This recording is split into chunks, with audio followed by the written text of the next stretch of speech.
Ahí les vuelvo a compartir entonces.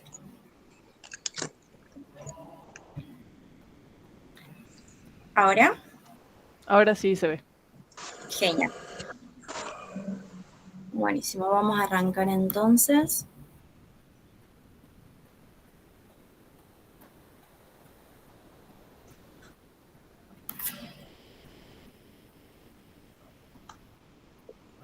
Creo que acá está. Arrancamos con lo que sería atomística. Básicamente una teoría atómica se le dice que es a una suposición, más que nada que está validada por datos experimentales, de que una materia en sí no es continua. ¿Se acuerdan que nosotros habíamos dicho en la clase pasada que la materia es todo aquello que nos rodea, que nosotros podemos tocar, sentir, admirar con los olores, ¿verdad? En un principio Sí. esto se creía que era única, como constante, homogénea, pero después nos dimos cuenta que en realidad está formada por diversas partículas más chiquitas, a los que más adelante denominaron átomos. Creo que no les está pasando la presentación. Vamos a ver si quieren. Ahí está.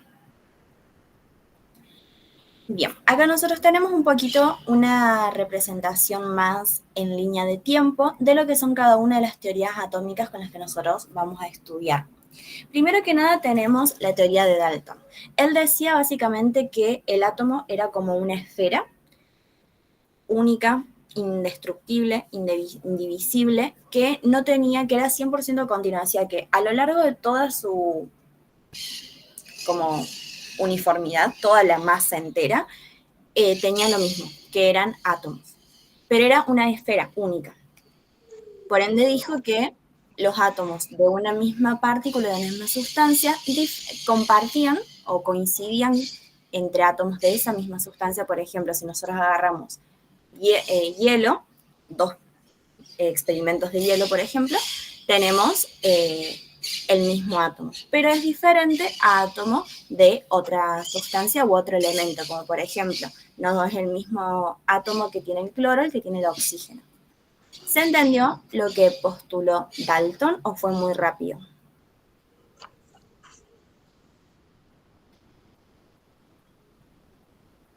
Sí, se entendió. Genial. Seguimos entonces con la teoría atómica de Thomson. Acá yo les agregué las fechas más o menos para que se den una idea en relación de tiempo. No es necesario que ustedes se aprendan esas fechas para el examen. Básicamente, Thomson, a partir de ciertos experimentos, que lo pueden leer más a detalle en lo que es el apunte, pero no lo suelen tomar tan a medida ahora en el ingreso, si más que nada a algunos chicos de labo en inorgánica les suelen tomar estos experimentos, él descubrió lo que sería el electrón, es decir, una partícula con carga negativa, a lo cual determinó que el átomo, que había dicho Dalton antes, es una masa con carga positiva, a la cual tiene incrustados lo que sería electrones de carga negativa. Por lo cual se dijo que esta teoría era más que nada un budín de pasas, un budín positivo con las pasas que son negativas. ¿Se entendió un poco esta teoría?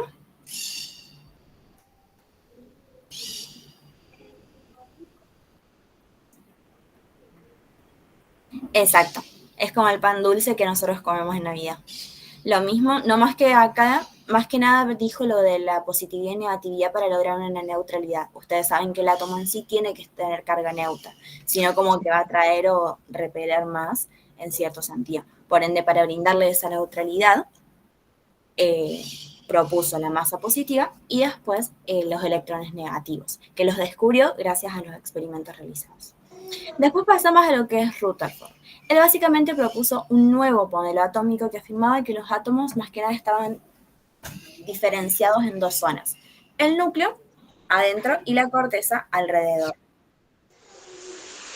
Acá básicamente lo que hizo fue descubrir que este núcleo, que era chiquitito, era donde se encontraban los protones, es decir, átomos o partículas subatómicas con carga positiva. Por ende, determinó que no era una masa en la que estaban incrustados, sino que era un núcleo chiquito con los electrones que circundaban alrededor de este núcleo o masa positiva denominada núcleo. A su vez, aumentando esta teoría atómica, tenemos los descubrimientos de Chadwick en 1932, quien descubrió el neutrón. Él lo que hizo básicamente fue exponerlo a una serie de bombardeos que liberaban lo que eran rayos gamma, que lo vamos a aprender un poquito en la siguiente unidad. Estos rayos gamma tienen una carga neutra, por ende determinó que dentro de lo que sería este núcleo tenemos tanto espacios con carga neutra como con espacios con carga positiva. No es como que planteó una nueva teoría atómica, sino que aumentó o agregó a la teoría ya propuesta por Rutherford. Pasando ahora sí a lo que sería la teoría cuántica, tenemos a Planck. Planck en sí no propuso un nuevo modelo atómico, es decir, una nueva perspectiva sobre el átomo, sino que básicamente dijo que, o propuso la presencia de cuantos, es decir, que propuso que la energía en sí eran proporcionales, como que estaba dividida, era discontinua, no continua como se consideraba antes. Esto se le denominaban cuantos, porciones de energía, básicamente. ¿Se entendió un poco lo que es Planck y lo que es Rutherford? Sí. ¿Sí? Si van teniendo alguna duda, sé que esta parte es muy teoría, así que la vamos a pasar un poquito rápido. Así repasamos nomás cuáles son los diferentes modelos atómicos. Ahora tenemos lo que es Bohr. Acá sí les voy a hacer zoom para que vean bien, porque Bohr básicamente, a partir de una molécula de hidrógeno, lo que propuso más que nada fue la emisión y absorción de energía. ¿A qué nos referimos con esto? Él dijo básicamente que se le conoce como un modelo planetario, en donde el núcleo es el Sol y alrededor tenemos órbitas donde se encuentran los electrones. Estas órbitas tienen diferentes niveles y también diferentes niveles de atracción o fuerzas de atracción hacia el núcleo debido a esta diferencia de energía o de carga. Considérenlo como un imán. Ustedes, el electrón va a estar adherido al núcleo por medio de estas cargas. La carga positiva se atrae con la carga negativa. Por ende, acá lo que propuso es que mientras más cerca estamos de lo que sería el núcleo, mayor va a ser la fuerza de atracción. Mientras menor va a ser la fuerza de atracción y mientras más lejos, mayor va a ser la fuerza de atracción. Más o menos de esa manera, para que ustedes se den una idea. Mientras más cerca, es más difícil arrancar un electrón, mientras más cerca del núcleo, y mientras más lejos esté, es más fácil arrancar un núcleo. Por ende, acá nosotros también lo que tenemos es la teoría de absorción y de emisión de energía. Para pasar de un orbital a otro, tenemos que absorber o emitir dependiendo el cómo nosotros estemos salteando. ¿Se entendió esa parte de ahí o fue un poco compleja? ¿Me lo podrías explicar de vuelta, porfa? Obvio que sí. ¿Acá el dibujo lo ves bien o querés que te lo agrande un poco más? Ahí igual lo estoy agrandando. Con ese zoom está bien, con el que pusiste Genial. ahora. Vamos a moverlo. Buenísimo. Viste que vos acá tenés en naranjita lo que es el núcleo, ¿verdad? Sí. Esto sería carga positiva porque se encuentran los protones. Y en verde tenés lo que serían los electrones. Cada una de las líneas alrededor son los orbitales, es decir, zonas en donde se encuentran alojados estos electrones, que ya vamos a aprender también adelante más o menos la distribución que tienen. Acá considéralo como si fuese un imán con la heladera. Viste que cuando vos pones un imán se pegan automáticamente. Y es como tenés que hacer un poquito de fuerza, dependiendo de qué tan bueno sea el imán y qué no, para arrancarlos, ¿verdad? Sí. Perfecto. Toma esa misma teoría acá. Acá lo que vos vas a tener es una fuerza de atracción. Para que los electrones no salgan volando o no se dispersen por todos lados, tenemos estas diferencias de carga, positiva y negativa, para tener una atracción o una unión en fuerzas entre sí. Por ende, ya vamos a aprender también lo que sería cation y anión, que mientras más cerca esté el electrón del núcleo, más atracción va a tener. Mientras más lejos, menor va a ser la fuerza de atracción y más fácil va a ser sacarlo. Por ende, acá lo que decía Bohr es que cuando vos saltes de un nivel de energía a otro, cada uno de estos orbitales tienen una energía diferente. Por ende, si nosotros salteamos de un lugar a otro, es como que estamos liberando o absorbiendo energía. Suponete que vos estás en una escalera y nosotros tenemos pesas puestas. Mientras más pesas tenemos, más abajo estamos, porque la pesa como que nos está llevando. Mientras menos pesas tenemos la posibilidad de ir subiendo la escalera más fácil. ¿Vamos bien hasta acá? Sí, Bueno, lo mismo pasa con esto. Si nosotros queremos, por ejemplo, pasar del nivel 1 al nivel 2, tenemos que absorber energía. Mientras que si nosotros queremos pasar de un nivel 2 a un nivel 1, como está pasando en este ejemplo de acá, tenemos que liberar energía, liberarnos de esas pesas, básicamente.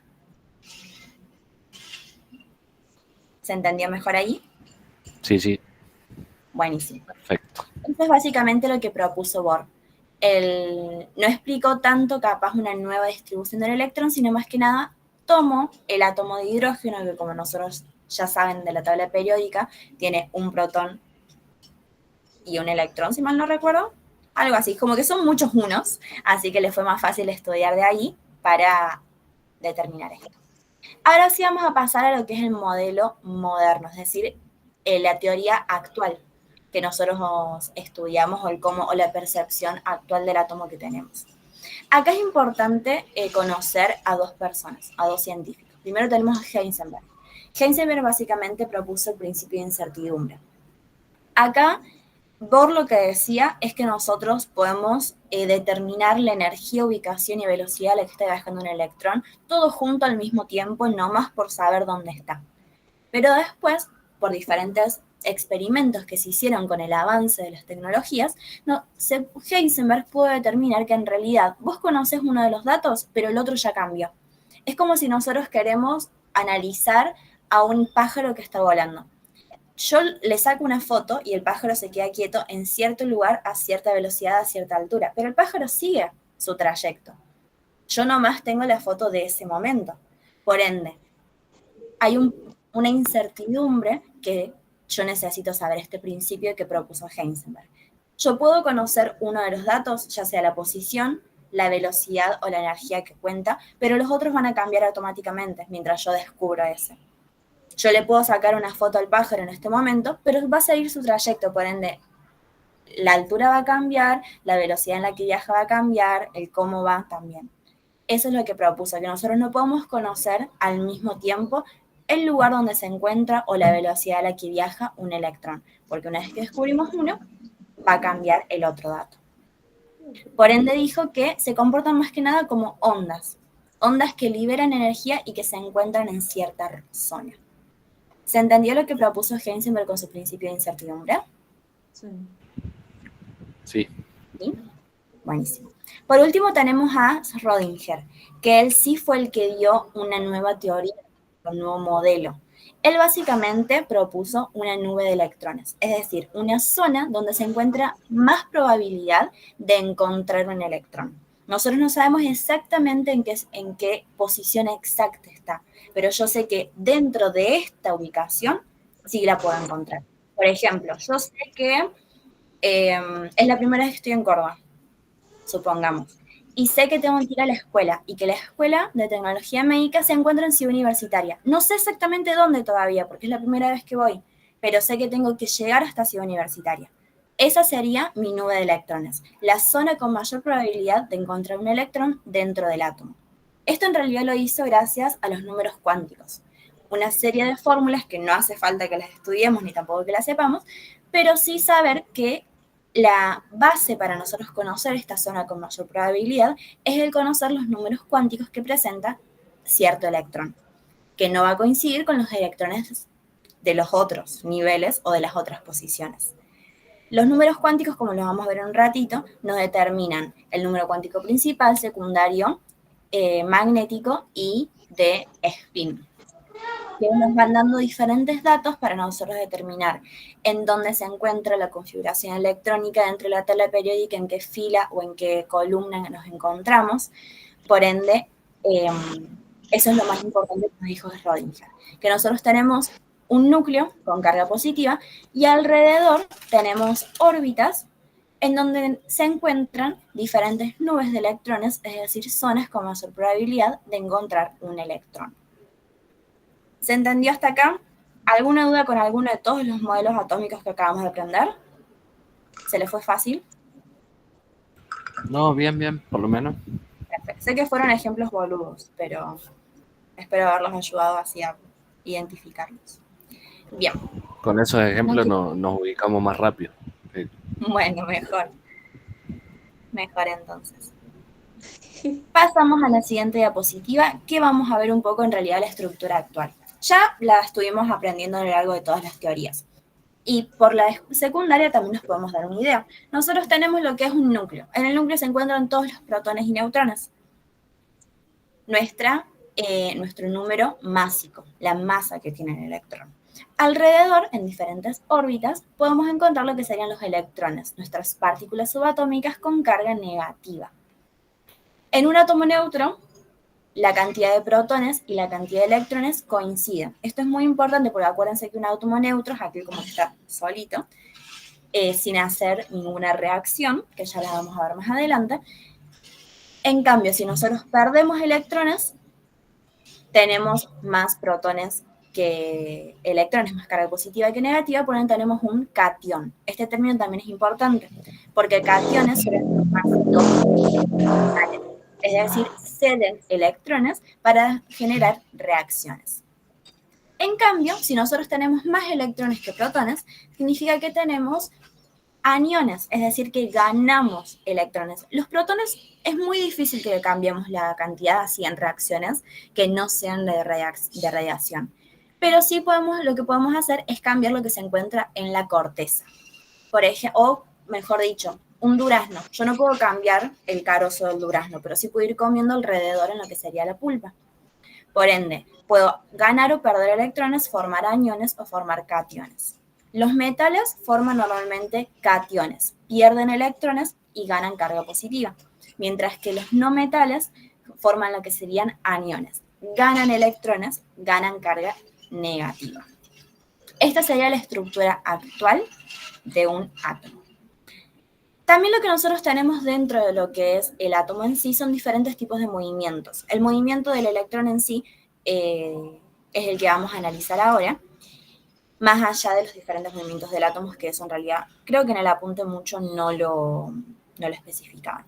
Dentro de los movimientos de electrones nosotros tenemos, les voy a hacer mucho zoom porque está como que no encontré una imagen tan específica, así que se las tuve que dibujar.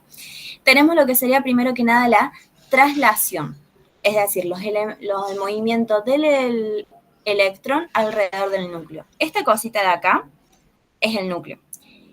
Alrededor tenemos la órbita y el electrón que va cambiando de posición. Supónganse que es la Tierra alrededor del Sol. Es lo mismo, en forma elíptica, eso sí, no circular. Es un movimiento continuo de acercarse y alejarse. Por eso yo les puse que acá está cerquita y acá está un poquito más lejos. Que eso también es lo que da el magnetismo, diferentes propiedades, dependiendo de la posición en la que se encuentra. A su vez, tenemos la rotación, es decir, el movimiento sobre su propio eje. ¿Qué es lo que sigue haciendo la Tierra? Del polo norte al polo sur, si ponemos un círculo, gira sobre su propio eje. Con la diferencia de que el electrón tiene un spin positivo y un spin negativo, o sea, gira en sentido horario y en sentido antihorario. Esto también es lo que nos va a determinar los números cuánticos y en qué posición se encuentra el electrón en ese momento.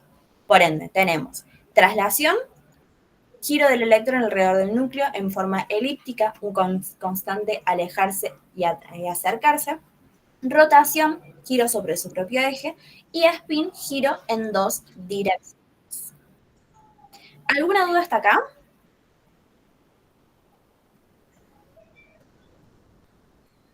¿Todo clarísimo? Buenísimo. ¿Me podrías Pasamos repetir lo de los movimientos? Tenés el movimiento del electrón alrededor del núcleo, la rotación tal y cual el... como la traslación, la rotación y el spin. Suponete que mi mano es el núcleo y mi dedo es un electrón. Va a ir haciendo esto, el electrón. Se va a acercar, se va a alejar, se va a acercar, se va a alejar, pero siempre alrededor de lo que sería el núcleo. Bien, es como la Tierra gira alrededor del Sol. Un constante alejarse y acercarse en forma elíptica. Elíptica sería como un oval. ¿Se entendió eso? Sí. Bien. Vamos ahora a la rotación. Suponete que mi teléfono está cargando ahora, así que viene joya. Tenemos lo que es el cable, es su eje. Y mi teléfono puede ir rotando. Ahí está rotando en una dirección y eso se le llama rotación, rotar del electrón sobre su propio eje.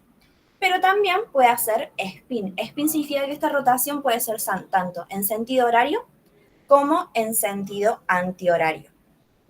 Buenísimo. Puede girar hacia la izquierda o puede girar hacia la derecha. Genial. Perfecto.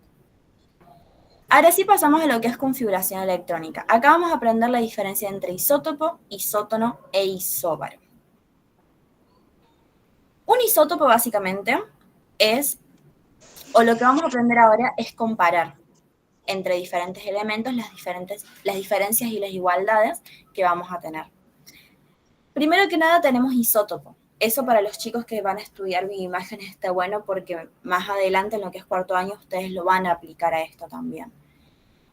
Isótopos es la comparación entre elementos iguales, es decir, dos átomos de un mismo elemento, dos átomos de cloro, dos átomos de hidrógeno, dos átomos de sodio, pero tienen que ser iguales los elementos. Acá, estos elementos van a compartir la misma cantidad de protones, es decir, el mismo número másico. En realidad no va a ser el mismo número másico, van a ser la misma cantidad de protones.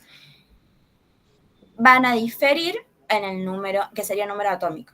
Número másico, la A, número atómico, el Z. Van a diferir en el número atómico, es decir, la suma entre protones y neutrones, y van a diferir en la cantidad de neutrones. Por ende, lo único que coincide estos mismos elementos va a ser en la cantidad de protones. ¿Que vamos bien hasta acá? Sí, todo claro. Es lo que dicen, bueno, los isótopos. ¿Por qué dicen que pueden ser naturales y artificiales?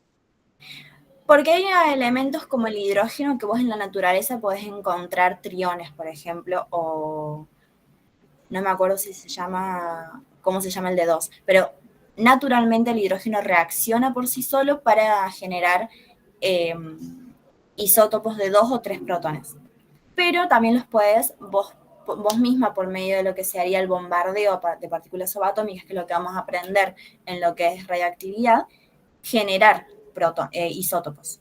Es decir, vos los podés hacer artificialmente en lo que sería un reactor o en un equipo de laboratorio para generar una neutralidad o un equilibrio dentro del átomo o del experimento que vos quieras lograr, o en la naturaleza, el hidrógeno particularmente tiene isótopos que se forman de manera natural.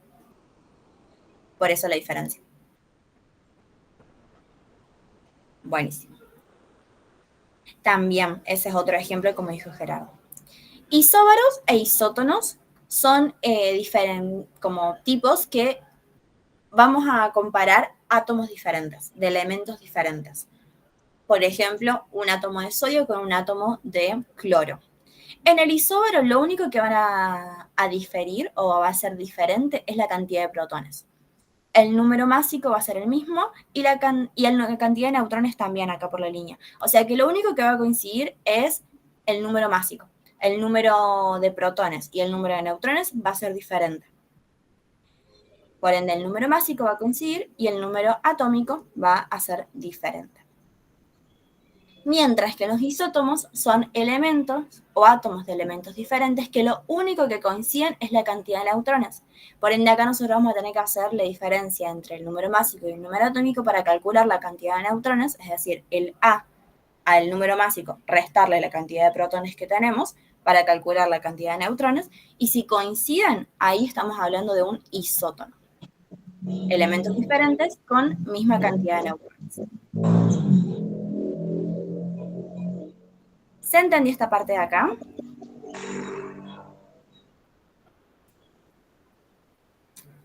Buenísimo. Acá lo que les agregué también fue la parte de reacciones nucleares. Mucho no se pueden ver los títulos, pero se los voy comentando un poco. Reacciones nucleares básicamente es cuando nosotros en la fisión tomamos lo que sería, fisión creo que dice ahí. Sí. mi Vamos a pared, agregar, en, sí, en el examen nos pueden llegar a tomar, por ejemplo, clasificarlos en isótopos o isóbaros o isótonos, sí. algún tipo de Yo ejercicio me con acuerdo eso. que cuando yo rendí el examen, a mí me habían puesto un cuadro con como 6 elementos, su número atómico, su número másico, yo tenía que calcular el número de neutrones, y entre ellos elegir el A y el B, por ejemplo, son isóbaros, el A y el C son isótonos, y así sucesivamente. Eso es lo que me tomaron a mí en mi examen. Por eso también es que les puse este cuadrito para que ustedes vayan diferenciando. Ya si se tratan de elementos iguales, lo más probable es que sea un isótopo. Si son elementos diferentes, se tienen que fijar en el número másico o en el número de neutrones. Sí, siempre suelen preguntar eso. Volviendo a lo que son las reacciones nucleares. Si nosotros tenemos fisión, básicamente es la ruptura de un núcleo pesado en núcleos más livianos. Nosotros tenemos 2 piezas de rompecabezas que las vamos separando, básicamente. Esta también si no es controlada, puede llegar a ser una reacción en cadena y puede llegar a ser muy, muy, muy destructiva, como pasa con lo que son las bombas nucleares. Son procesos de fisión que no hay nadie que las pueda controlar, o sea que hasta que no tengan nada más que destruir, no van a frenar. Ruptura de núcleos pesados para dar lugares a núcleos livianos. Mientras que la fusión también se le denomina amalgama o unión, la unión de núcleos livianos para formar un núcleo pesado. Suele tener lugar en lo que son el Sol y las estrellas. Se fusionan átomos de hidrógeno para dar lugar a átomos de helio. Y en cada una de las dos se libera energía en el proceso de transformación. Nos van a dar ejemplos de esos en el Classroom. Creo que si mal no recuerdo, sí, hicimos en las clases, en los ejercicios extra, ejercicios de isótopos e isóbaros. Y obviamente en el simulacro, cuando lo tengamos más adelante, también lo vamos a incluir. ¿Cómo se calculaba? En realidad, Lau, vos no tenés nada fisión y fusión, Melo. Vos no tenés que calcular nada todavía, por lo menos en la unidad 4 hasta ahora no tenemos cálculos. Lo que sí te van a dar es, por ejemplo, un átomo de hidrógeno que tiene como número másico 2 y como número atómico 1. O como número atómico 1 y como número másico 2, algo así. Y ahí vas a tener que ir sacando lo que son los isótopos porque van a ir coincidiendo en ciertas maneras. Lo único que podés llegar a calcular, entre comillas, es la cantidad de neutrones, que es la diferencia entre el número másico y el número atómico. El número másico es la suma de protones y neutrones y le restarías los protones. Eso nomás sería lo que se calcula, por decirlo de una manera. Otro ejemplo de fusión, que no sea el rompecabezas. Mi botella de agua. ¿Vieron mi botella de agua? Que es una botella completa, enorme. Yo ahora a mi botella de agua enorme la separo en 2 partes, la tapita y la botella. Y si la sigo separando y le arranco el plastiquito, tengo otra fusión más. Y así sucesivamente. Ah, dijiste fusión, no fisión. Otro ejemplo de fusión. Bueno, este es un ejemplo de fisión el que vimos de la botella de agua. Cuando vos vas a hacer un pan, que cuando haces el pan pones harina, a la harina le agregas sal, ahí está fusionando 2 cosas. A esa harina puede que también le agregues leche si querés hacer pan lactal, lo fusionas también. Le puedes agregar también salame y ahí vas agregando cosas chicas para ir formando cosas grandes. Algo así. Creo que tengo hambre, más que nada, no es porque amo los ejemplos de cocina. Pero bueno, sigamos. Sí, doy muchos ejemplos cada vez, porque siempre tengo hambre. Bien. Nos falta entonces radioactividad, pero creo que esa no la incluí en el Power, así que se las voy a ir dibujando, básicamente. ¿Para cuándo sucede eso de fusión y fisión? En fusión, básicamente,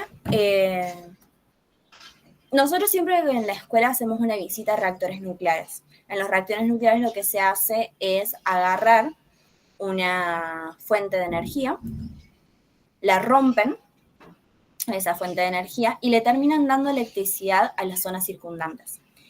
Ahí lo que están haciendo es una fisión. En el reactor nuclear siempre vamos al de embalse.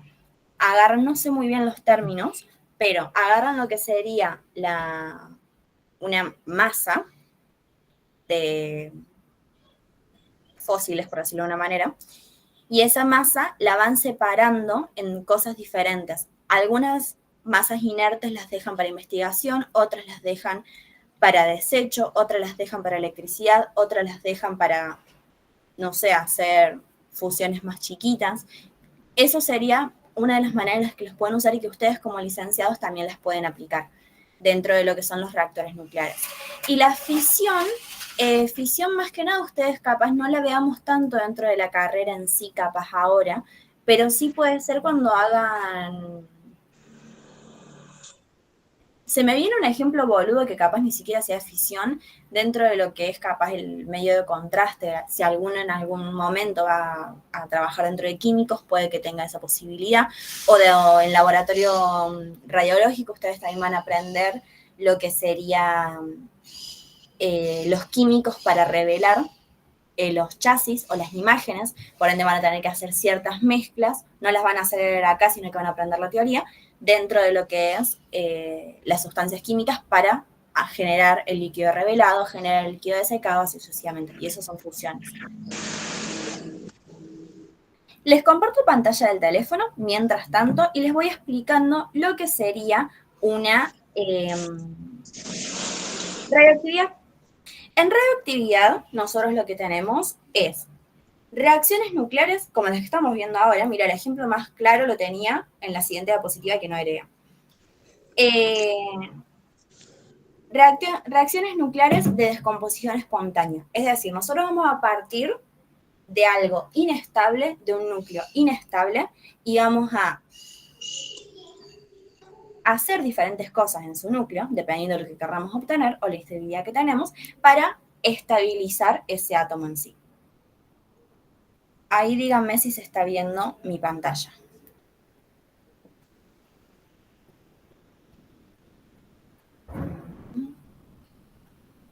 Sí se ve, Cami, ahí te dice. Perfecto, gracias. Buenísimo. Nosotros vamos a tener 3 tipos de reacciones diferentes. Primero vamos a tener la reacción alfa. Alfa básicamente es cuando nosotros partimos de núcleos grandes, con exceso de protones. Lo que nosotros vamos a hacer es liberar 2 protones y 2 neutrones, con la intención de ese átomo bien pesado hacerlo un poco más liviano para lograr esta estabilidad de la que estábamos hablando. Por ende, acá lo que va a pasar es nuestro número másico, nuestro A, que habíamos dicho que es la suma de protones y neutrones, va a disminuir 4 unidades. ¿Por qué 4? Porque estamos perdiendo los 2 protones y los 2 neutrones al generar esta reacción. Mientras que nuestro número atómico, cantidad de protones, va a disminuir 2 unidades. Esto sí se los aclaro y se los hago tipo cuadrito, porque cuando ustedes vayan a hacer ejercicios, lo que les va a tomar el profe más que nada es esta parte de acá. El cómo va a reaccionar o los elementos resultantes, por decirlo de alguna manera. Por ende, para repasar lo que es alfa, es una emisión radioactiva, donde nosotros para estabilizar un átomo grande o un átomo pesado que presenta excesos de neutrones, de protones en su núcleo, al núcleo lo vamos a hacer reaccionar de tal manera que nos libere 2 partículas positivas y 2 partículas neutras, que nos quede un elemento más chico del que en realidad teníamos inicialmente. Esto sería alfa. ¿Alguna duda en esa? ¿No? A mí qué dice arriba del 2N. Acá, esto, 2 protones más, dice arriba, y 2N. neutrones. Intenté hacerlo como un círculo para que se note la neutralidad. ¿Puedes Bien. explicarlo de vuelta, Cami? Porque no... Sí, obvio. Vamos a tenerlo... Una reacción, esta parte suele siempre ser la más complicada dentro de lo que es física. Habíamos dicho que la radioactividad es generar cierto reacción o cierto cambio dentro de un núcleo para estabilizarlo. ¿Hasta acá vamos bien? Sí, Pi. Buenísimo. Estas reacciones pueden ser de diferentes tipos según el tipo de núcleo que nosotros presentemos. Alfa particularmente trabaja con núcleos pesados. Es decir, que vos vas a, en tu núcleo, presentar lo que sería exceso de protones y exceso de neutrones. O exceso de protones en realidad, solamente porque es un pesado núcleo y el neutrón no tiene como mucha carga. ¿Hasta acá vamos bien? Sí, Pi. Buenísimo. Lo que nosotros vamos a hacer, o este tipo de rayo alfa, por decirlo de una manera, o liberación de energía, es que se me fue el y estoy justo intentando solucionarlo. Porque cuando se me bloquea la pantalla, no se les deja de compartir a ustedes. No sé muy bien por qué pasa eso. Pero ahí volvimos. Bien. Habíamos dicho que nosotros partíamos de lo que es un núcleo pesado con exceso de protones, con exceso de partículas dentro de ese núcleo. Para nosotros lograr esta neutralidad o esta estabilidad, hacerlo un poco más liviano, lo que vamos a hacer es hacerlo reaccionar de tal manera que dentro del núcleo perdamos partículas subatómicas, perdamos protones y perdamos neutrones. Que de ser un núcleo bien, bien, bien pesado, es como cuando nosotros vamos a medir arroz. Quiero hacer arroz, pero la receta me dice que necesito medio kilo, pero yo le pongo 600 gramos. Pero para que me salga exacto y no se me seque, le saco masa, le saco 100 gramos para quedar esa base o esa estabilidad que me pide la receta. Lo mismo pasa acá. Nosotros partimos de lo que es un núcleo pesado, esos 600 gramos de arroz con exceso de protones, le saco 100 gramos, 2 protones y 2 neutrones, para que me quede algo más liviano, algo más adecuado a la estabilidad que yo necesito. ¿Vamos bien hasta acá? Sí, otra consulta. Sí. ¿Por qué el número másico es -4 y el número atómico es -2? Porque acordate que ¿Qué es la suma? Es la suma de protones y neutrones. Vos estás perdiendo 4 unidades en la suma de protones y neutrones. Los 2 protones y los 2 neutrones. Mientras que el número atómico nomás contempla la cantidad de protones, que son 2. Genial, ahí entendí. ¿También se entendió? ¿Vamos bien hasta acá todos? ¿Puedes Sí. explicar, Creo porfa, que- de nuevo la parte que acabas de decir? ¿Lo de los 2 y los 4? Sí. Bien. Número másico, por definición, es la suma de protones y neutrones. Cantidad total de partículas subatómicas que hay dentro del núcleo. Protones, partículas positivas, neutrones, partículas negativas. ¿Hasta acá vamos bien? Partículas neutras. ¿Hasta acá vamos Sí. bien? Buenísimo. Número másico, o Z, hace referencia solamente a la cantidad de protones. Solamente a eso. Es lo único que determina. Cantidad de partículas con carga positiva. Por ende, yo acá, en la liberación alfa, lo que tengo es pierdo o emito 2 protones y 2 neutrones. En total, son 4 partículas subatómicas, ¿verdad? Sí. Por ende, en el número másico, que es el que tenemos acá, yo pongo 4. Pierdo 4 unidades, pierdo 4 partículas subatómicas. Pero el número másico, mi Z, nomás contempla los protones. Acá vamos a poner protones y neutrones, y acá vamos a poner protones. Por eso es que el número másico, o el A, van a ser 4, porque estoy perdiendo 4 unidades, 4 humas. Se tildó, no sé si les pasó a Por eso todos. sería el término menos, Cami, porque se pierde, signo digamos. En realidad yo puse menos no por positivo o negativo, sino para que ustedes sepan que se pierde. Ah, listo. Bien. Por ejemplo, no sé, yo tengo un elemento X que tiene como número másico 84 y como número atómico 60, por ejemplo. Emito una partícula alfa, un rayo alfa. ¿Cuánto me quedaría el número másico? 80. En 80. ¿Y el número atómico? 58. Excelente. 58. ¿Se entendió entonces alfa? Sí, Perfecto. ahora sí, gracias. No hay de qué. Estos Siempre, son- siempre pierde 2 y 2. siempre pierde 2 y 2. También considérenlo el multiplicar si son más de una partícula alfa que se libera. Si yo emito 2 emisiones alfa, tengo que todo multiplicarlo por 2. Si emito 3, 3 y así sucesivamente. ¿Buenísimo? Sí, más o menos. Vamos entonces a lo que es beta. Si en algún momento nos trabamos, volvemos a explicar. Bien. Emisión beta puede ser beta positivo o beta negativo. El beta positivo, básicamente, ¿qué les puse acá? Positivo. Ahí está. El beta positivo es otro tipo de emisión que nosotros tenemos.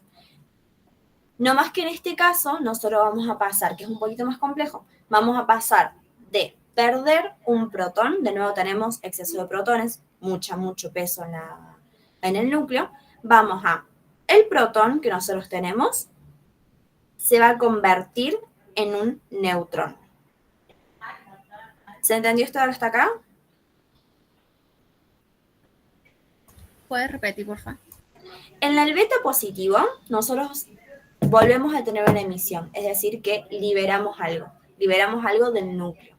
En este caso, también volvemos a tener una emisión o una partícula, un núcleo corpuscular pesado, grande. Vamos a tener un núcleo con exceso de protones de nuevo. Lo mismo que pasa en el alfa, nomás que en este caso la reacción va a ser de manera diferente. No es que se van a liberar y se van a perder, sino que uno de los protones que nosotros tenemos en el núcleo va a transformarse de tal manera que va a pasar a ser un neutrón. Entonces no se preocupen que voy a volver a compartir pantalla. Claro, de esa forma, si pierde o sea, si el protón en realidad se convierte en neutrón, se estabilizaría. Exacto. Dejamos de tener ese exceso de protones por el cual nuestro núcleo es inestable. ¿Y el beta negativo sería al revés? ¿Sería que el electrón se convierta en neutrón? Exacto. Se me parece más fácil que el alfa. Es que en realidad el beta es más fácil y de hecho también es más fácil el momento de nosotros analizarlo en lo que es número másico y número atómico.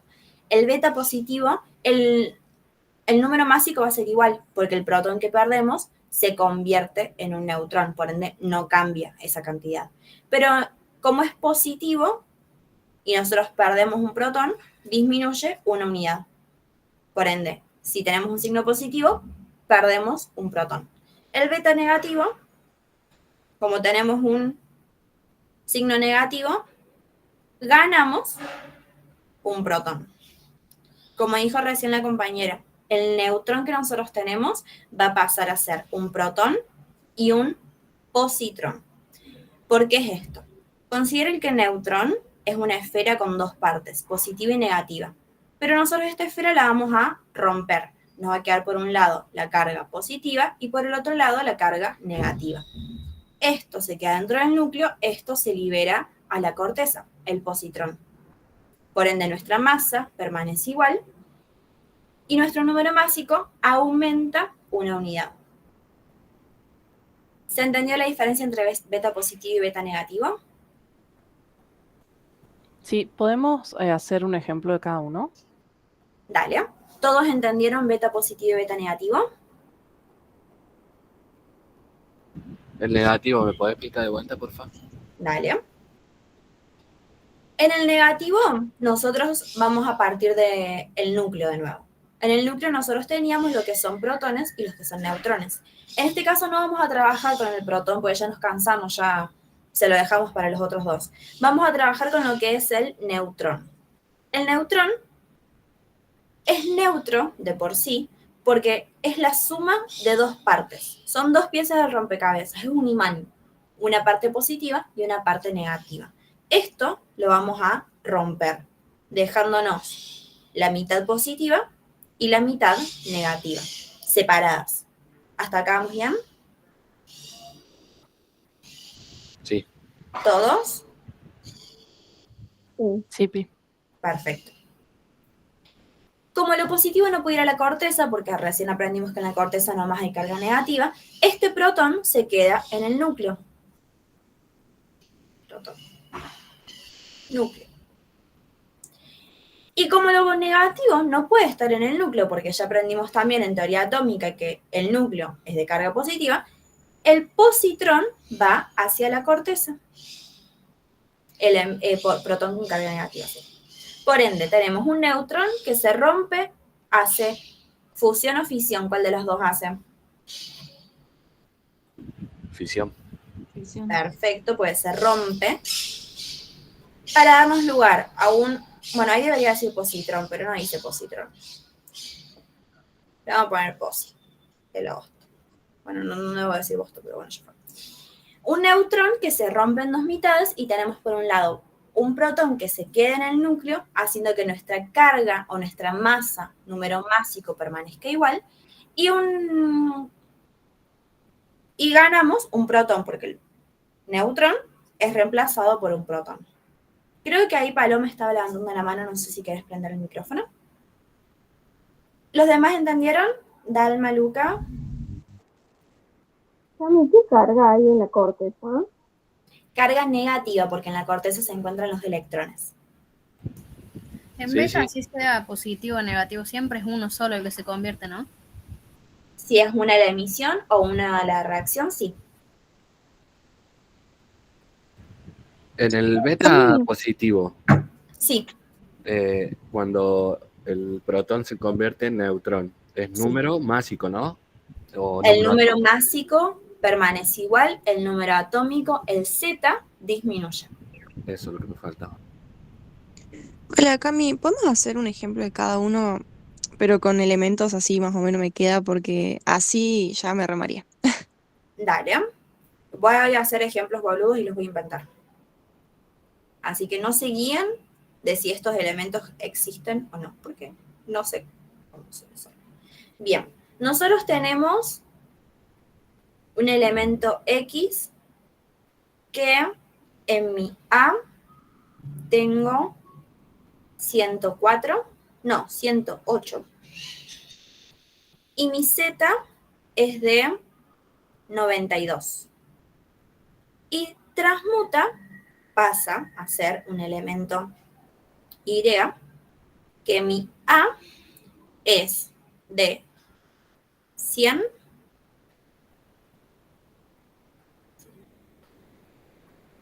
y mi Z, van que estoy calculando, es de 89.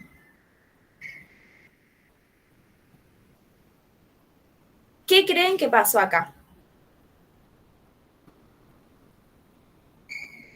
Disminuyó el número atómico. Bien, el número pasó a ser ¿qué? ¿Cuántos lugares disminuyó? 8. El número másico perdió 8 lugares. ¿Y el número atómico? 3. Bien. Vamos a analizarlo todos juntos y el siguiente ejercicio que vamos a hacer lo van a hacer ustedes solos y les voy a dar un tiempito. ¿Cuál es la única radiación o reacción que modifica el número másico? El A. ¿El alfa? El alfa, exacto. Bien, Octavio. Si nosotros en una sola emisión de alfa, ¿cuántas partículas perdíamos? 2. 2. ¿Dos qué? 2 protones y 2 neutrones, ¿verdad? 4. Sí. Por ende, es como dicen, 4. Nuestro alfa disminuye a 4 con una sola unidad de nuestro número másico. Pero ahora tengo 8. Por ende, ¿cuántos alfa emití? 2. Excelente. Vamos a hacer ese primer cambio. Pasamos de 108 con 2 alfa a 100. Pero nuestro número atómico también se ve afectado. Por ende, si pasamos de 92 y perdimos 4 protones, ¿cuánto pasa a ser? Perdimos. Claro. 88, exacto. Pero a mí me dice que tengo 89. Puede ser porque perdimos un alfa y un beta positivo. ¿Sería? Un beta negativo. Negativo. En el Bien. negativo no aumenta un número. En el negativo aumentamos una unidad. ¿Se entendió más o menos cómo son los ejercicios? Ah, sí. Sí. La última partecita del 92, del 88, ese no lo entendí. ¿Te acordás que el alfa perdías 2 protones y 2 neutrones? Sí, eso sí. Al perder 2 protones, disminuías 2 unidades el número atómico, tu Z. Como emitimos 2 partículas alfa, perdemos 4 unidades. Pasamos de 92 a 88. ¿Hasta acá vamos bien? Sí. Por perder 4 protones. Yo les había puesto un 89 porque también emitimos una partícula beta.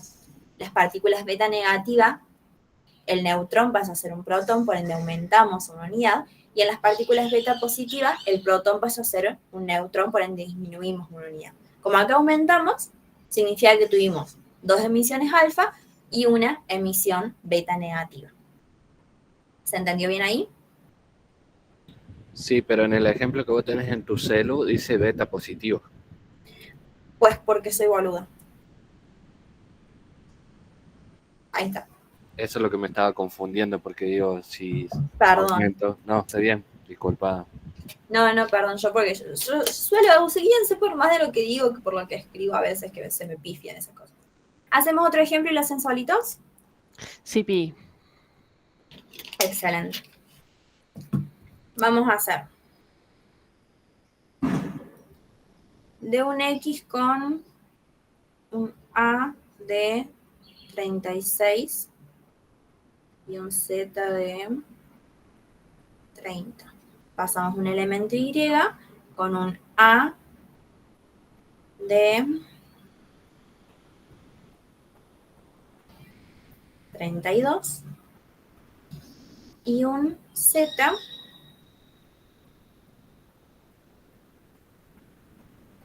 de 26. Les doy unos 2 minutitos y mientras les voy haciendo una encuesta en el Meet para ver qué es lo que pasó. También esto va a ser sin el examen. ¿Zoom? Sí, esto va a ser así en el examen, digamos. Ah, sí, suele ir alguna pregunta de esto. No sé si así textual, pero sí, suele haber una pregunta de esto. Ah, esto no lo quiero. Yo quiero preguntas. Encuesta.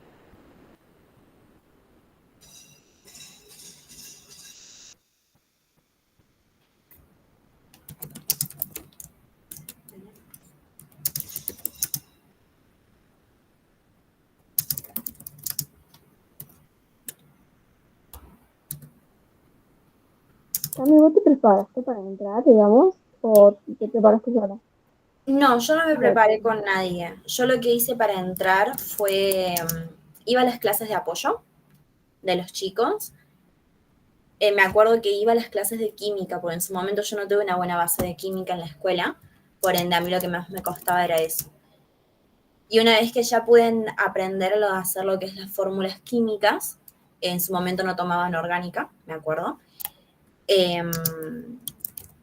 estudié sola.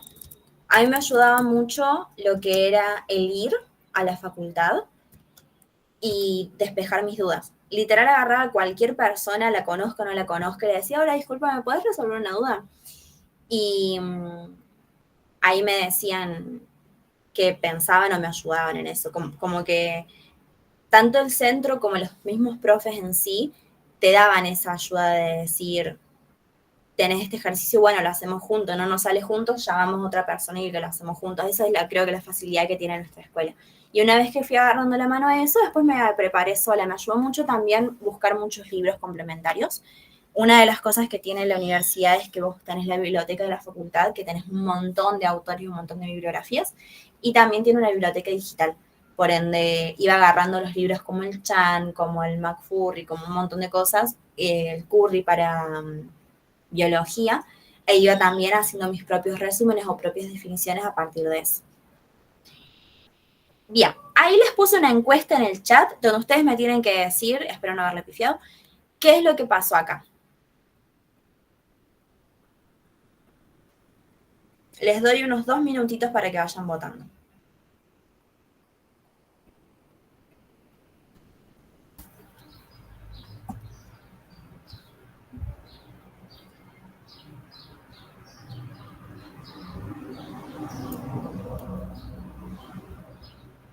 La idea es que voten todos. ¿Dónde veo la encuesta? En el chat. En el chat la vas a poder encontrar, creo, debería. Y si no está en el chat, ahí te digo por qué entro a mi chat. A mí no me aparece en el chat, Cami. Bueno, ahí se las busco. Está al ladito del chat, Al que lado es del chat, un, sí, un cuadrado, un círculo y un triángulo, y dice encuesta. Hay que tocar ahí. Cualquier cosa, no sé si A mí, por ejemplo, me sale en el teléfono los 3 puntitos seguidos en columna.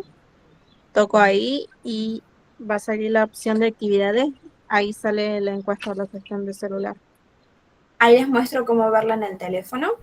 Así los que están desde el teléfono ¿las ven? Estamos desde el chat. Vamos a los 3 puntitos. Mensajes. Actividades. Encuesta. Y los que están en la compu, ahí en los símbolos de los que decían recién.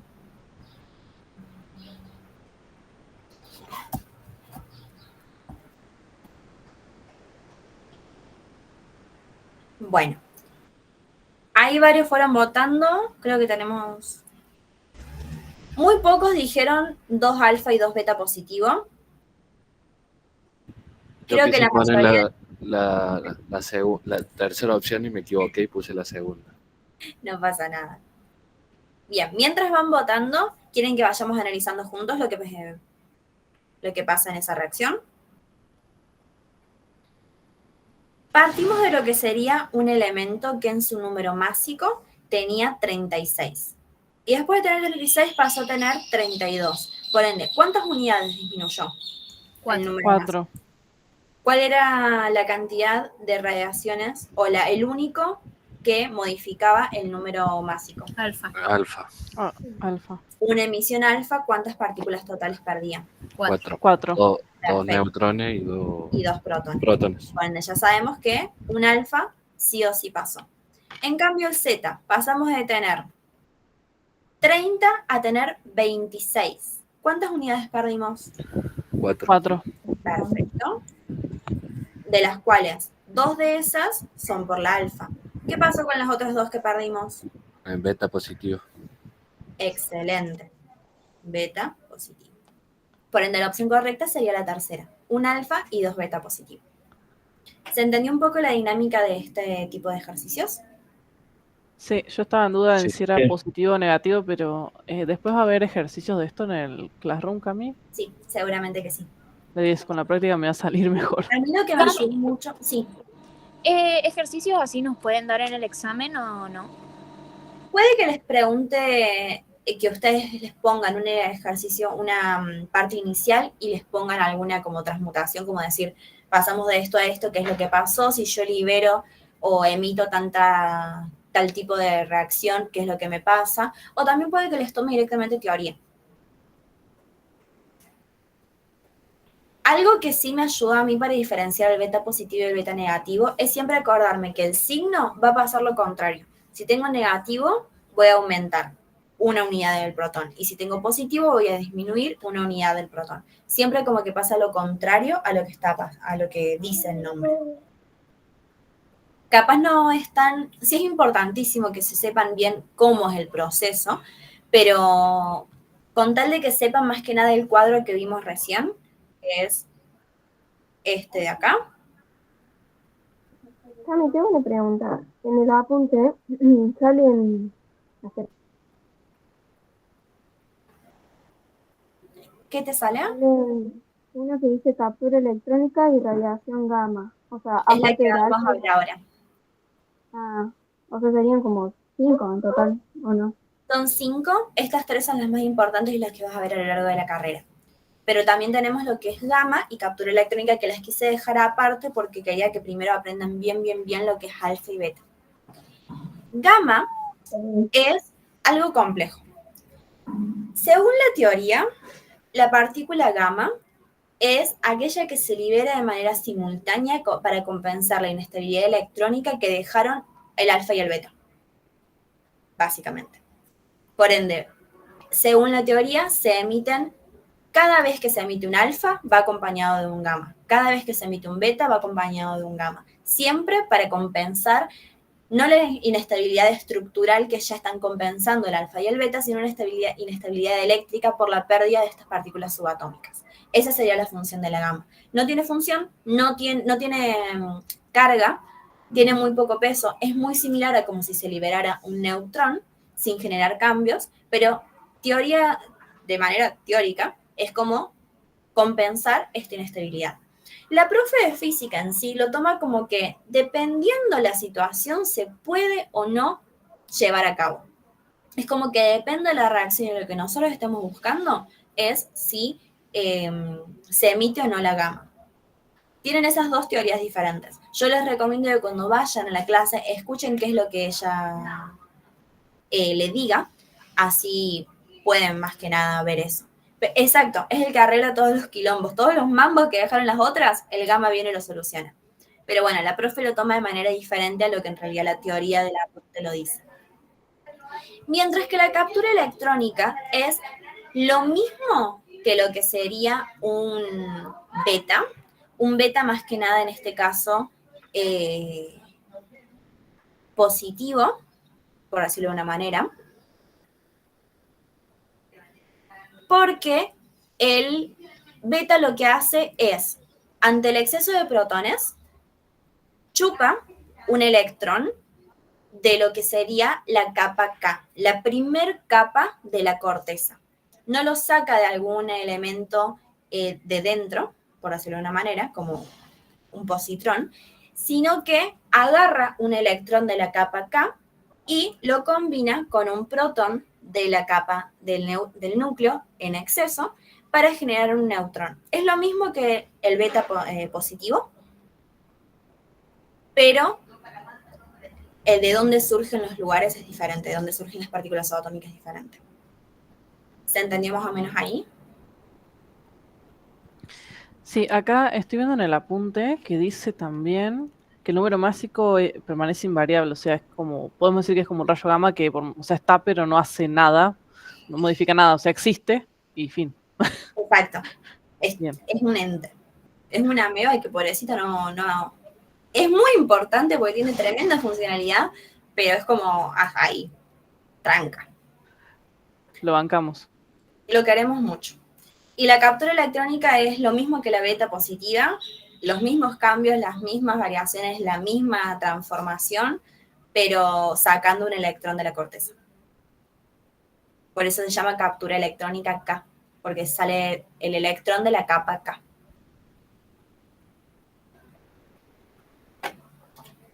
¿Se entendieron esos dos diferentes tipos de reacciones también? Sí, Pi. ¿Todos? Sí. Perfecto. ¿Vieron que no era tan complicado? ¿Estas dos también entran en el examen? Más que nada como teoría. Pero sí, ustedes estudianlas. Aprendiendo la fórmula ya es más fácil. Exacto, Resolver porque también entienden lo que sería el cómo pasa, de las modificaciones que hay. Está re buena eso. Bien. Pasamos rápidamente a lo que sería electricidad, que es la unidad número 5. Electricidad, básicamente, nosotros vamos a aprender todo lo relacionado a los comportamientos eléctricos que puede llegar a tener un cuerpo dentro de la materia, sería. O es uno de los comportamientos de la materia relacionado a su propiedad eléctrica, como les quede más fácil para acordarse. Vamos a ver tanto lo que es electroestática como electrodinámica. Electroestática es las propiedades de la electricidad cuando el cuerpo está quieto, está sin nada, como por ejemplo la energía potencial, si se les hace más fácil estudiarlo así. Cuando un cuerpo se dota de propiedades eléctricas, se dice que este ácido, ahí se separaría el A electrizado, se ha electrizado de diferentes maneras. Acá tómenlo como si fuese frotamiento un globo. Un globo, vieron que ustedes eran chicos, se ponían el globo en la cabeza y si lo frotaban mucho, se le paraban los pelos. Bueno, eso es porque estamos generando electricidad en nuestro pelo. Al frotar un cuerpo con cargas diferentes, generamos lo que sería electricidad. A grandes rasgos, más o menos, ese lo podemos decir. Dentro del apunte lo que les explican es con una varilla de vidrio que se frota con un paño y hacemos esta diferencia de carga. Después lo que tenemos también es el contacto, es decir, que nosotros tenemos un elemento cargado que cuando lo tocamos le brinda electricidad. Por ejemplo, tenemos unos cables pelados en nuestra casa y nosotros no lo sabíamos, sin querer los tocamos y nos da electricidad. Eso es electricidad por contacto. Inducción, básicamente, es cuando nosotros, sin necesidad o sin tener un contacto directo con el cuerpo electrizado, aún así nos llegan las cargas negativas, nos llega el cambio de cargas. Esto, por ejemplo, puede pasar cuando recién toqué los cables pelados, me quedé ahí pegado, como pobrecito yo, y viene, no sé, alguien al lado, mi mamá, y me toca a mí también. Y por más de no tener un contacto estrecho mi mamá con los cables pelados, como yo también estoy cargada, le transmito la electricidad desde la fuente hacia ella también. Eso sería más que nada por inducción, donde nosotros transmitimos diferentes cargas sin que el otro cuerpo tenga un contacto estrecho. Más o menos, a grandes rasgos, ¿entendido eso? Es como cuando o sea, sin querer tocas a alguien y porque te pusiste algo de lana o algo, eso le das como una pequeña, que decís, ay, Eso sería en realidad por contacto, porque estás tocando la fuente de electricidad. O sea, Bien. vos serías como el conductor. El conductor tenemos. Sería más que nada el inductor, porque induzco de un punto a otro esa carga de electricidad. Sí, sí. Perfecto. ¿Todos entendieron esta parte de acá? Sí, Pi. Sí. Perfecto. Pasamos entonces a los estados eléctricos de la materia. Esto es muy importante porque ya dentro de sí muchos capaz lo sabemos o lo relacionamos con otras cosas. Conductores se le dicen a aquellos que tienen electrones libres en su interior y al tener estos electrones libres permiten el paso de la electricidad a través de ellos. Hay diferentes materiales, como puede ser más que nada los metales, el agua, la aleación, nosotros mismos, cosas que tenemos un pasaje libre dentro de nuestra masa sería. Aislantes o aisladores es todo lo contrario, es decir, que por más de que nosotros lo expongamos a electricidad, no hay forma de que pasen, no hay forma de que nosotros induzcamos o electricemos a ese cuerpo. Puede pasar con la madera, con el papel, puede pasar también con la porcelana, con el vidrio, cerámicas, algún que otro plástico. Semiconductores. Una pregunta. Sí. Por ejemplo, ¿son los cables? ¿El plástico del cable? El plástico del cable es aislante. Vos podés tocar el plástico, no te da electricidad, pero si tocas el cable, que es de metal, sí. Claro. Cami, tengo una pregunta que no tiene nada que ver con esta unidad. ¿La unidad 7 de física es para ambos o para el laboratorio solo nomás? Yo lo voy a dar para ambos, porque no sé muy bien este año cómo se van a manejar los profes. Años anteriores, la unidad 6 era nomás para bioimágenes, la unidad 7 para laboratorio. Yo les recomiendo que por lo menos al ser la primer clase o la primera introducción que tienen, se queden a la clase, porque les va a ayudar en caso de o ustedes quedarse libres y necesitar rendir porque libres les toman todo, o si hay algún cambio en el programa y les toman todo de nuevo. Por las dudas, la clase que viene el viernes, quédense ambas carreras a las dos partes de la clase, así de paso tienen esa introducción. Gracias. De nada. Bueno, semiconductores son sustancias no metálicas. Como dice acá, solamente el silicio y el germanio. Dependiendo de las condiciones en las que se encuentran, estas pueden actuar como un conductor o actuar como un aislante. Todo depende de las condiciones ambientales o estructurales o experimentales que nosotros los expongamos. Mientras que los superconductores es cualquier material al que nosotros los exponemos a muy baja temperatura. Esto lo que hace es que la energía cinética de los electrones disminuya de cierta manera, que facilita el paso de la electricidad en sí, volviendo algo tan simple como capaz sea, no sé, un metal que conduce bien la electricidad a que es un excelentemente conductor de la electricidad. Pero esto porque fue sometido a un proceso de muy baja temperatura. También hay que tener en cuenta que los aislantes de semiconductores, cuando vos los mojás, se vuelven excelentes conductores, porque vos los estás relacionando con el agua, que ya de por sí es un conductor neto. Perdón, Cami, ¿estás compartiendo pantalla o no me sale? Yo creía que sí. ¿A todos les salen o...? No estás compartiendo. No estás compartiendo. No está. No, yo estoy medio mareada porque como que Estoy escucho y no compartiendo, veía pero no nada. estoy sentada. Ah, con razón, no lo veía. Ahora sí. Ahí lo ven Ahí mejor, está. ahí Sí, sí. Excelente. Sí. Exacto, como decías, Melo, la madera es uno de los ejemplos también. Bien. ¿Se entendió lo que son los tipos de conductores? Sí. Les muestro por las dudas la pantalla anterior donde se ve el frotamiento, contacto e inducción, así también pueden darse una idea de lo que estábamos explicando antes. Pasamos a lo que sería densidad eléctrica y la ley de Coulomb. Estos son temas como que suelen dar los teóricos, tómenlos muy sobre por arriba, yo se los incluyo porque está en el apunte, pero no voy a hacer tanto énfasis tampoco en esto. Densidad electrónica va a hacer referencia a que mientras más en punta se encuentra el cuerpo, más las cargas se van a concentrar en esa punta y no en lo redondo, básicamente. A mí me gustaba pensarlo cuando estaba en el ingreso, que si yo tengo un chupetín, el chupetín no va a tener tantas cargas o va a tener la carga distribuida equitativamente, pero si yo estoy jugando con un patito, ese patito en la punta no la puedo tocar al pico del pato porque me voy a electrizar un montón. Eso sería la carga eléctrica, el poder de punta. Mientras que la ley de Coulomb, esta cosa de acá, no es necesario que se la sepan de memoria. Pero lo que interpreta esto es, describe las características de la fuerza, o F, de interacción entre cuerpos cargados eléctricamente, donde la intensidad es directamente proporcional al producto. Es decir, nosotros vamos a analizar una fuerza a partir de una constante, X, ya dada, tomando como consideración las cargas de los cuerpos cargados eléctricamente y la distancia entre las mismas. Eso es a grandes rasgos lo que quiere decir esta fórmula y la ley de Coulomb.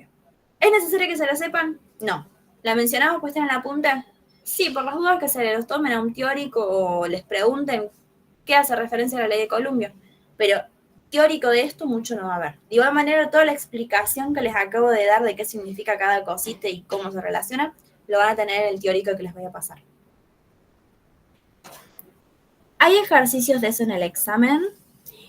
De la ley de Coulomb, ¿no? De la densidad electrónica, creo tampoco, no suele haber tanto de esta diapositiva por lo menos. La acá habíamos dicho que era una constante. Una constante es un número dado de por sí, que en caso de en algún momento necesitar esta fórmula, vas a tener ese dato. La Q es la carga de ese materia o sustancia cargada eléctricamente. Y la D es la distancia entre la carga 1 y la carga 2. Pasamos entonces a lo que es electrodinámica. Habíamos dicho que electroestática eran las propiedades eléctricas de cuerpos quietos, estables. Y esto, electrodinámica, es de cuerpos en movimiento. Por ende, vamos a analizar electricidad que se va moviendo de un punto a otro. Acá vamos a tener diferentes términos importantes. Tenemos lo que sería campo eléctrico. Campo eléctrico básicamente se refiere a la zona que está alrededor de ese cuerpo, rodeada o que presenta las propiedades eléctricas, y donde se manifiestan estas fuerzas de las que estábamos hablando antes. Estas fuerzas en realidad pueden ser positivas o negativas dependiendo hacia dónde va la electricidad. Vieron que cuando ustedes van a conectar un enchufe, el enchufe en sí tiene un polo positivo y un polo negativo, que es la carga positiva y la carga negativa. Más que nada, eso es lo que también se tiene en consideración acá. No es necesario que se sepan esos detalles tan profundos, pero sí para que lo vayamos relacionando con la realidad. La corriente eléctrica, es decir, el cómo viaja la electricidad de un punto a otro. Normalmente la electricidad surge de un generador. Ese generador viaja a través de un conductor hasta el receptor. Condiciones indispensables que necesitamos. Tomámoslo como ejemplo. Nosotros tenemos, voy a cargar mi teléfono que no tiene batería. Mi generador de energía es el enchufe que está en la pared. De ahí surge la energía. Mi conductor, el cargador, que yo tengo la fuente, esta de acá, y el cable, que es el que tengo conectado al teléfono ahora. Ese es el que lleva desde el generador hasta el receptor, que el receptor en este caso sería mi teléfono, a esta corriente eléctrica, este flujo de electrones que transporta o que lleva electricidad.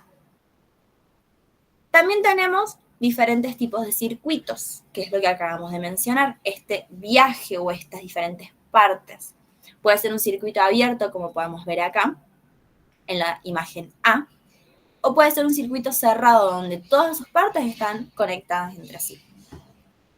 Otra cosa importante que también tenemos son los tipos de corrientes eléctricas. Esta corriente o este flujo de electrones puede ser una corriente continua, si viaja de un polo a otro sin interrupción, o una corriente alterna si va cambiando. Eso depende mucho en realidad de la necesidad del dispositivo con el que nosotros estemos trabajando.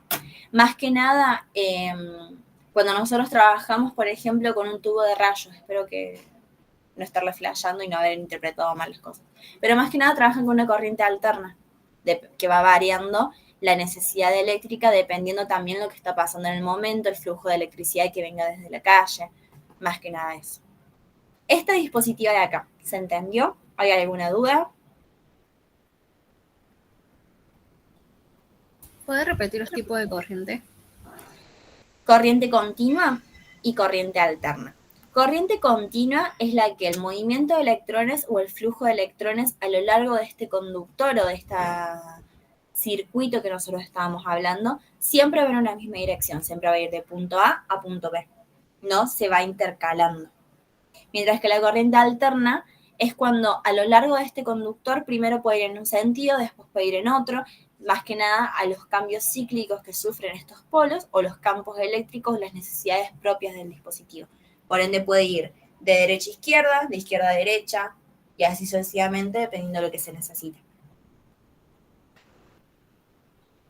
¿Se entendió mejor ahí? Sí, gracias. Excelente. ¿Qué más tenemos? Esta es la parte más práctica. Y si mal no recuerdo, debe ser una de las últimas dentro de la unidad 5. Lo que vamos a aprender acá, esto sí va a haber un montón de ejercicios con la calculadora, todo eso. Si te soy honesto, Gerardo, puede ser. Yo de electricidad, fuera de lo que me dice el apunte, mucho no sé, pero tampoco te quiero decir que sí es lo que vos me estás diciendo en serie y paralelo, porque ni idea. Si querés le pregunto a mi familia, mi tío trabaja en EPEC, y él es el que me dio más que nada las imágenes que ustedes vieron a lo largo del curso y la explicación para yo poder decirles como que lo entendí. Le pregunto y te digo si es lo mismo, pero no tengo ni idea qué es en serie y paralelo. Ahí me mataste. Me queda de tarea a mí para el viernes, si querés. Bueno, volviendo a lo que son las... ¿Se puede hacer un poco de zoom? Sí, ahora después de explicarles les voy a hacer un zoom en todo. En paralelo el cálculo para hacer. Ahí me están matando, ya están hablando con mucha especificidad que en el examen no lo toman, en el apunte no los explican. Pero estas son las únicas fórmulas que les van a tomar, por las dudas. No sé si paralelo es lo mismo o no, es más, la primera vez que mencionan eso, pero por las dudas estas son las que les van a tomar en una serie normal, asumo. Queda en tarea para mí el saber que es paralelo. Pero bueno, volviendo a lo que es las unidades eléctricas. Dentro de la parte más práctica de esta sección, lo que vamos a ver son diferentes fórmulas o diferentes unidades de medida en las que nos van a ayudar a relacionar esto que es la electricidad. Primero vamos a tener lo que es la intensidad. La intensidad básicamente hace referencia a, creo que todavía no les voy a hacer suma, así no se pierden de todo entero. Intensidad hace referencia básicamente a la intensidad eléctrica con la que está viajando esta corriente, la cantidad de electrones que están viajando en esta corriente eléctrica, que es lo que tenemos acá, y siempre va a estar expresada en la unidad de medida ampere.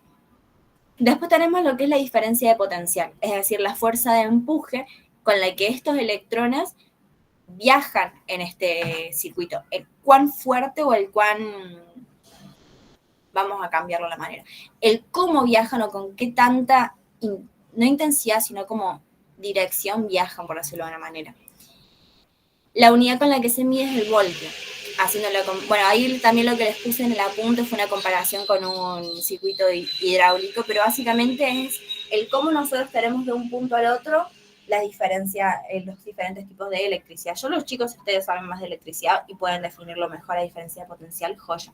Pero yo lo tengo en el apunte básicamente como fuerza de empuje que da a los electrones o que permite a los electrones viajar de un punto a otro.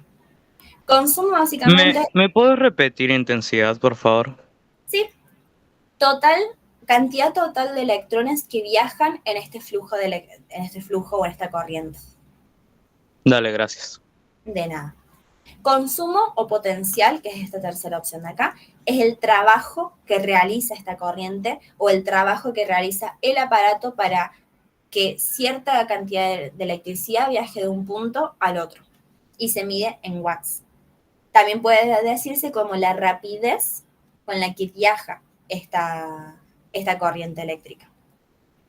Mientras que la resistencia es la oposición a que por ese dispositivo viaje cierta carga eléctrica. Básicamente esas son las tres definiciones de lo que tenemos acá. A mí lo que me ayuda, más allá de que acá yo les puse un resumen de todas las fórmulas, es hacer un despeje de unidades, que ya les voy a explicar en lo que sería la pizarrita. Antes de pasar al despeje de unidades, para nosotros saber cómo llegamos a todas estas fórmulas, saberlas de memoria, no saberlas de memoria, sino como entenderlas y poder sacarlas más fácil que aprendernos 30 fórmulas de una. Intensidad está muy relacionado también con lo que es, como dijimos recién, cantidad de electrones. Un ampere es un columbio.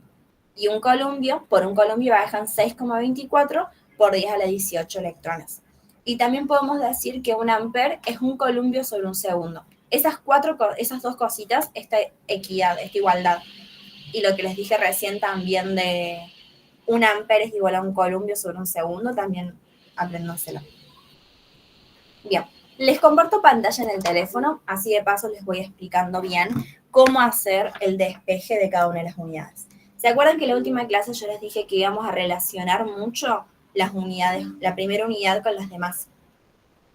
Bueno, acá las vamos a empezar a relacionar más que nada. Nosotros vamos a partir de dos triángulos o pirámides importantes dentro de esta unidad. Vamos a partir de lo que sería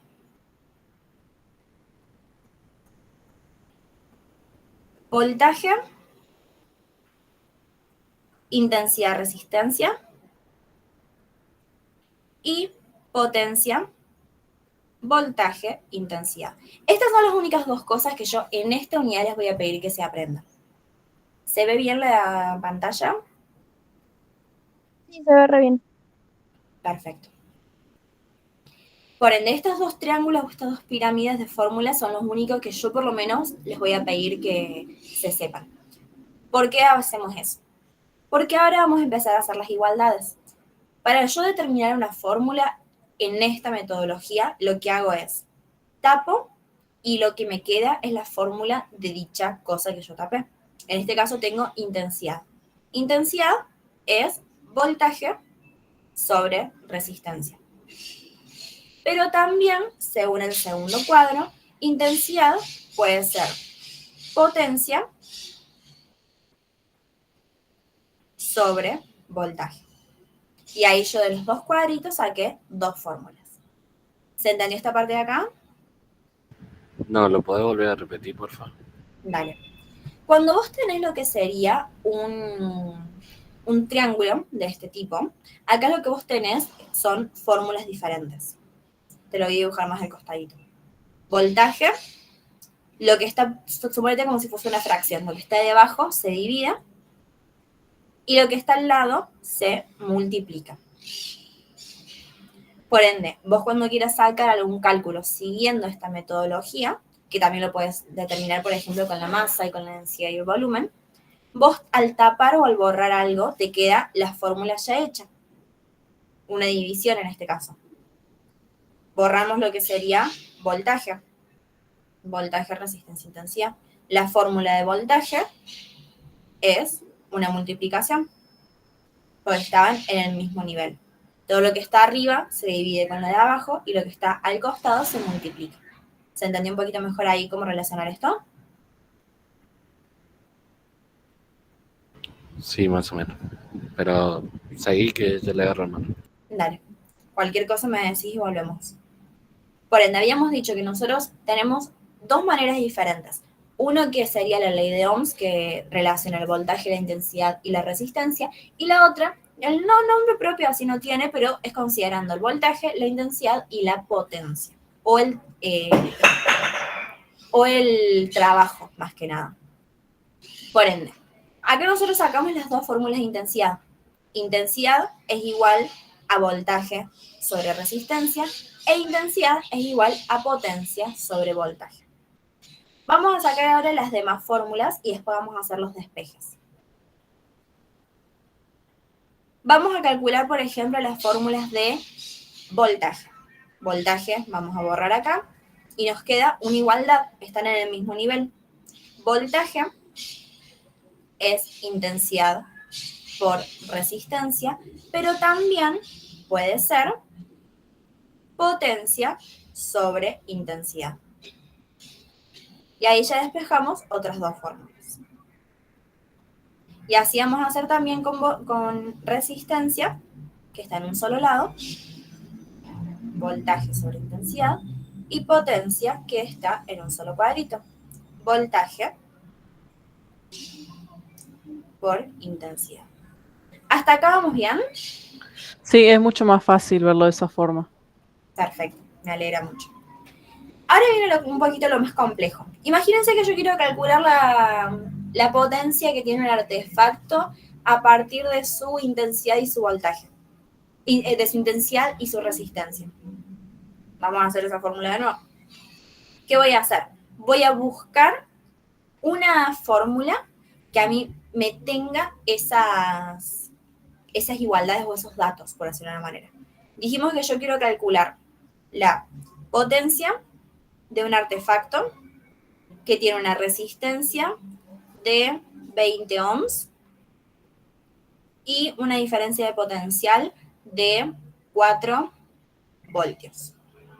De todas estas fórmulas y de todas estas igualdades que yo acabo de hacer, ¿cuál es la única que tiene esos datos que yo necesito? Que tiene voltaje, resistencia y potencia. ¿La de intensidad? Exacto. Estas igualdades de acá. Por ende, lo que yo voy a hacer es despejar la fórmula de voltaje, o de potencia en este caso, para poder tener la fórmula correcta, sin necesidad de sabérmela de memoria.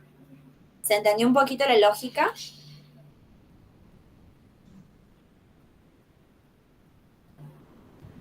No.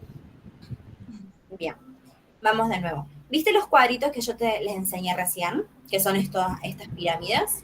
Sí, es así. Bien, estas tienen fórmulas limitadas. Hay muchas veces que vos vas a tener ejercicios donde te piden relacionar estos dos cuadros. Por eso es que yo les puse las fórmulas de voltaje y de intensidad como si fuesen igualdades. Pero igualdades también en relación a la otra.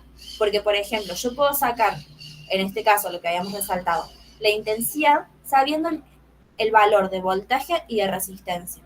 Pero también voy a tener el mismo resultado de intensidad si yo relaciono su diferencia de potencial o voltaje con su potencia. ¿Hasta acá esta igualdad se entendió? Sí, Pi. Sí. ¿Luca? Más o menos. Seguí yo le ¿En qué agarro. parte no? O sea, las fórmulas se me complican. El cómo despejar la fórmula o Claro, interpretar la cómo fórmula. interpretar la fórmula. Bien. Vos acá tenés, acá que te borro. Esto es una fórmula. Intensidad, para vos calcular intensidad, dividís voltaje por resistencia. Como si fuese para calcular la densidad que vimos la clase pasada. ¿Te acordás que la densidad es masa sobre volumen? Acá es lo mismo, son valores, como si fuese un 1 y un 2, pero que vos lo llamás voltaje y lo llamás resistencia. ¿Hasta Sí, acá vamos bien? hasta ahí vamos. Perfecto. Pero no solamente tenés una sola fórmula o una sola manera de sacarlo. La intensidad también la puedes sacar a partir de su potencia, la potencia que presenta ese trabajo, ese artefacto y el voltaje con el que está trabajando. Por ahí tenés dos fórmulas diferentes. ¿Hasta acá vamos bien? Sí. Con esas dos fórmulas vos podés sacar intensidad. Puedo sacar intensidad. Dependiendo de los datos que tenga, es la fórmula que voy a usar. Pero a su vez, si yo relaciono estas fórmulas, estamos hablando de lo mismo, estamos hablando de la misma unidad de medida. Ambas nos resuelven en intensidad, por ende las podemos considerar una igualdad entre sí. Y las podemos expresar de esta manera. Voltaje-resistencia es igual a potencia sobre voltaje.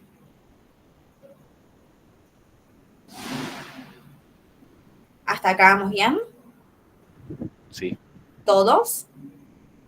Sí, Pi. Perfecto. Lo que yo voy a hacer ahora es despejar mi incógnita. Según los datos que yo... Sí. Una consulta, ¿cuál era la unidad de resistencia? Resistencia es ohms, que es como un símbolo así. Raro, pero así. Ah, dale. Y se escribe OHMS. Según mi enunciado, yo tengo que calcular la potencia que tiene cierto artefacto cuando presenta una resistencia de 20 ohms y de 4 amperes. No tengo esa fórmula. Ya despejamos todas las fórmulas había por haber en los triangulitos. Lo que yo puedo hacer es despejarla a partir de igualdades. Despejar una incógnita a partir de una igualdad. Lo que aprendimos en la unidad 1. Mi incógnita ahora va a ser la potencia. Para dejarla sola, voy a pasar el voltaje hacia arriba, de acá a acá, dejando la resistencia abajo, y ahí tengo la potencia ya despejada.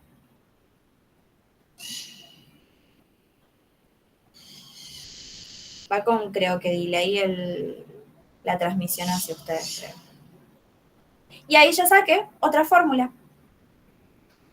Decir voltaje por voltaje es lo mismo que decir voltaje al cuadrado. Para resistencia es igual a potencia.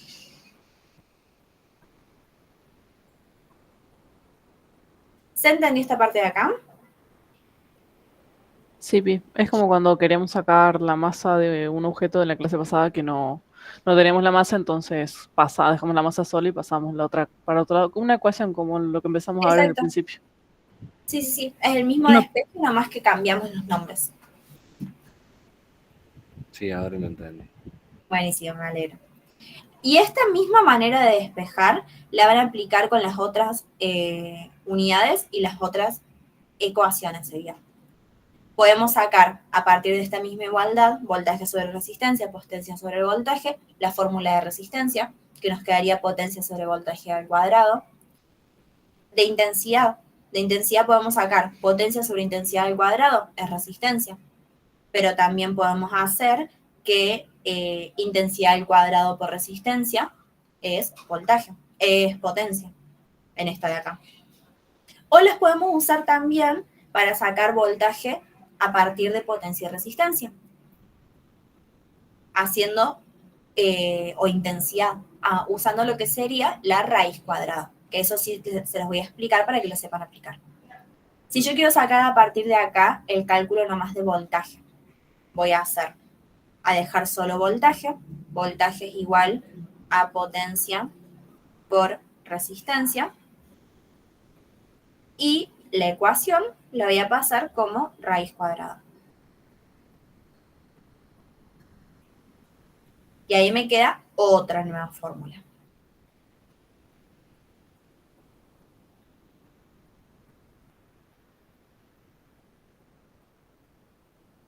¿Se entendió un poco más o menos esta idea del despeje? Sí, Pi. Sí. Algo que yo les recomiendo y que a mí en realidad me ayudó muchísimo, lo que más se me complicaba a mí de todo física, por más de que física es bastante complejo, era esta parte. Sé que en el apunte ustedes van a tener un círculo donde tienen como 25 millones de fórmulas ahí, que es todas estas de acá que estamos despejando.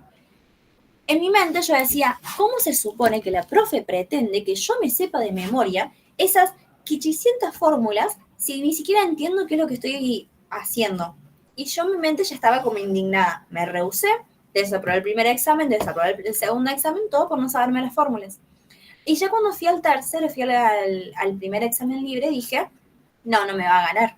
Esto ya es personal entre las fórmulas de electricidad y yo. No hay chance alguna que vuelva a desaprobar por culpa de esto. Y lo que hice fue agarrar una hoja A4, dibujé los dos triangulitos que les hice a ustedes y dije, ya está, voy a empezar a despejar. Por algo a mí me enseñaron en la unidad 1 la importancia de despejar. Y ahí hice eso. En toda esa hoja estuve, me acuerdo, una tarde completa. Esto se los voy a sacar también, les voy a dejar de compartir pantalla. Estuve toda una tarde completa haciendo despejes. Y me hice un cuadrito donde yo tenía todas las fórmulas de intensidad, todas las fórmulas de voltaje, todas las fórmulas de resistencia, todas las fórmulas de potencia, nomás habiendo despejado. Y eso fue lo que me ayudó a mí a aprenderme, primero cómo trabajar bien un despeje y después cómo interpretar bien las fórmulas. Así que yo les recomiendo que si quieren hagan lo mismo y de paso se quedan con todas las fórmulas que yo se las puse por escrito en la diapositiva, las van a tener hechas en cuadro. E interpretan y les ayuda, porque al momento de hacer los ejercicios van a tener un montón de ejercicios de electricidad y un montón de ejercicios que se relacionan entre sí, no van a ser tan fáciles. Pero yo hice los dos cuadritos ahí, los dos pirámides, me las dejé apuntadas en el cuerpo del examen y después me puse a despejar. Y les va a ayudar el no saberse tantas cosas de memoria, porque ya es demasiado lo que se tiene que aprender.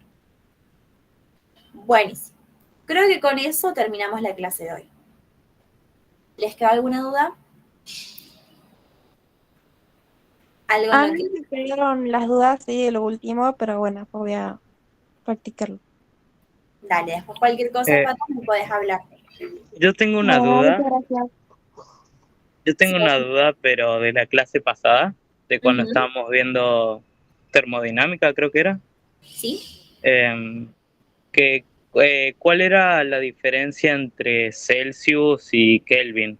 Tipo, sé que Celsius se basaba en el punto de ebullición del agua, pero no me acuerdo Celsius y Fahrenheit, perdón. No me acuerdo qué era el Fahrenheit. Bien. Ahí sí me das un segundo y te busco el apunte, porque justo esas cosas a mí se me complican.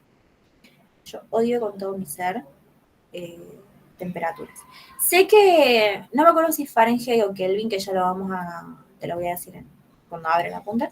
Kelvin creo que era el cero absoluto, Kelvin. Exacto, creo. el cero absoluto. Pero la otra toma como si fuese acá. Te lo leo textual como se los puse, que me ayudó a interpretarlo. Sí. En la escala de Fahrenheit, el punto de fusión del agua es de 32 grados Fahrenheit y el de ebullición el de 212. Por ende, tu escala más grande es de 32 a 212. ¿Y sabes qué significa el punto de fusión del agua? Punto de fusión es cuando se congela. Punto de ebullición es cuando rompe hervor y pasa a ser vapor. Ah, ok, era eso. Gracias. No hay de qué. ¿Algo más? ¿Alguna otra duda? Ahí creo que mucho. Algo que a mí me servía mucho en física era usar unidades para hacer análisis dimensionales. También eso está re bueno. Hacer muchos ejercicios. En física, cánsense de hacer parte práctica. Es lo que más les va a ayudar. puede estar con esos ejemplos de fórmulas en el examen. Vos no puedes llevar fórmulas al examen, lo único que puedes llevar es tu lapicera, tu calculadora, una botella de agua y nada más, pero sí puedes hacer a partir de los triangulitos en espacios libres del cuerpo de examen vos misma los despejes. No entendí bien la última parte, me perdí, estábamos viendo igualdades con los triángulos, después saltamos a voltaje de 2 dividido. Esas también son fórmulas, sí. De una misma igualdad, despejamos hasta llegar a...